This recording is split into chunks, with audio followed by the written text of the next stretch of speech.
Good morning, everybody. It's Valerie Ling here, clinical psychologist, and I suppose my focus at the moment is in recasting the idea of burnout prevention to revitalization work. It's a more positive, forward-looking way of looking at staying afloat while being highly engaged in the type of work or purpose-driven activity that you see for yourself. So I was on the way to soak in the tub last night, as you do, when I walked past a loved one who was sitting down to work on their 2019 goals. Isn't that fantastic? I love to watch how we can actually be forward planning and forward thinking, and even at this time of the year. And it caught my eye because as I was watching them think through what their 2019 goals were, it occurred to me that I was curious. I was highly engaged by the activity. And so I was standing up and they were sitting down, and I was literally just, with my towel on my shoulder, walking away when we engaged in dialogue, which then led to me finding a piece of paper and pencil and then starting to write some things down, which then led to me sitting down.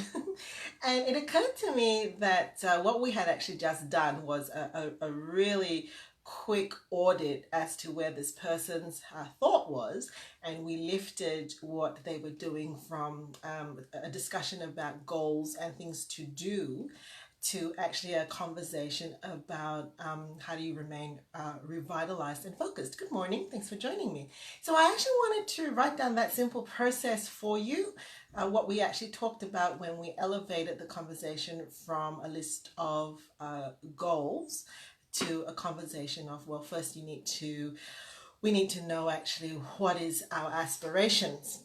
So a lot of times let me see, can you see that? I think this is where my camera is going to fail me because everything is going to go reverse, I think.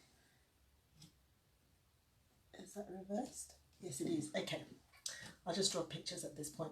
A lot of times we rely on a list of goals that are actually, how should I say, the list of all the things that we didn't get done in 2018, and then we think that that's what we want to do for 2019. And it's actually driven by a sense of sometimes perfectionism, sometimes fatalism, because we're not actually reflecting on, the process is just reflecting on what we didn't do and then kind of beating ourselves up about it and thinking, oh, well, that's the leftovers that we're going to bring into 2019. And we also get into this situation where we then get really gung-ho and in a moment of inspiration commit to things like resolutions, and then that's our focus and our direction for 2019.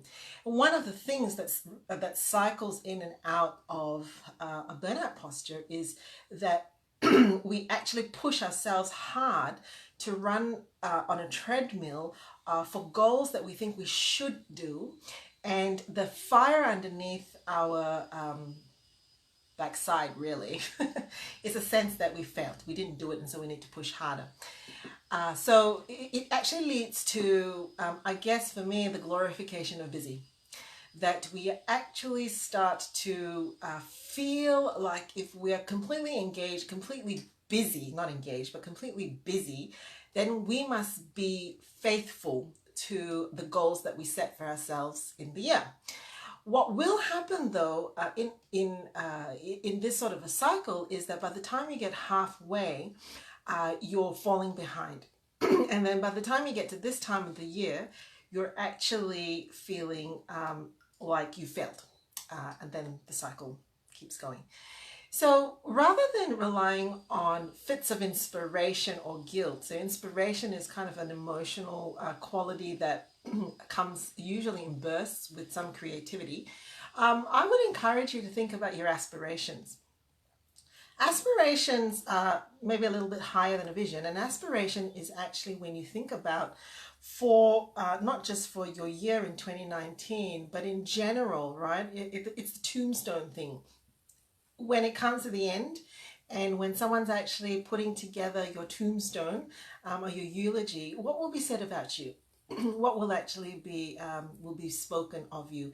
It speaks of a legacy. It speaks of a change and a difference that you want to see happen. So what is that? That's the first thing to actually figure out. Good morning, Kim. How are you doing? So for me, for example, an aspiration is a world without burnout. Now that's not a SMART goal. It's not necessarily a vision for where I see myself or my organization in 5 or 10 years, but it is an aspiration. And that aspiration comes very deeply from a belief that burnout is systemic and it can be treated once we figure out the individual factors, the system factors, and the organizational factors. So the first thing to figure out is your aspiration. And an aspiration needs to go further than a vision, right? It needs to go further up from a vision. And your vision for yourself or your organization, you probably see it from, a time perspective, sort of when, 5, 10, 15 years, where do you actually see yourself or your organization. Your aspiration, though, is the change that you want to make, the difference you want to introduce.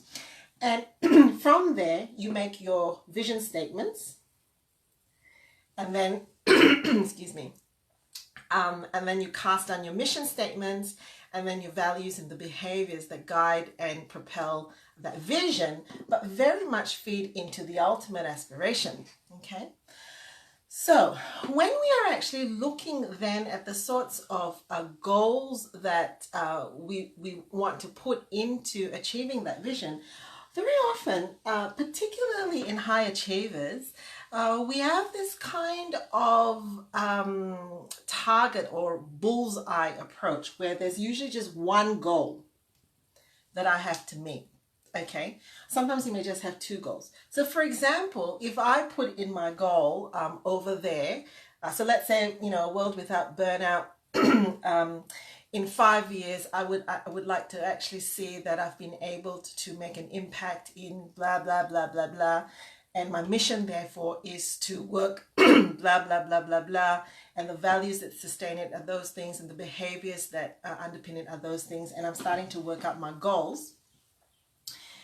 Perfectionistic thinking tends to only have one goal. And so if I say that goal is I must have, it's specific, it's measurable, it's attainable, and I say something along the lines of I need to deliver, let's say 5 workshops with a goal of, a particular financial number and things like that. If that is not achieved, right, I'm actually going to feel like I failed somehow, right? But when you are actually trying to remain vital, what you actually want to do is actually have several goals and micro goals.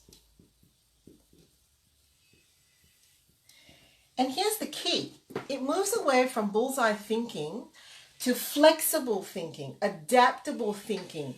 I can move left, right, side, up, down. Good morning, Gerda. Thanks for joining me. In order to achieve a higher order goal, in order to achieve my mission, in order to fulfill a vision, in order to stay the path of my aspiration. Now, very often what I tend to see is that when we are burning out, we've only fixated on this.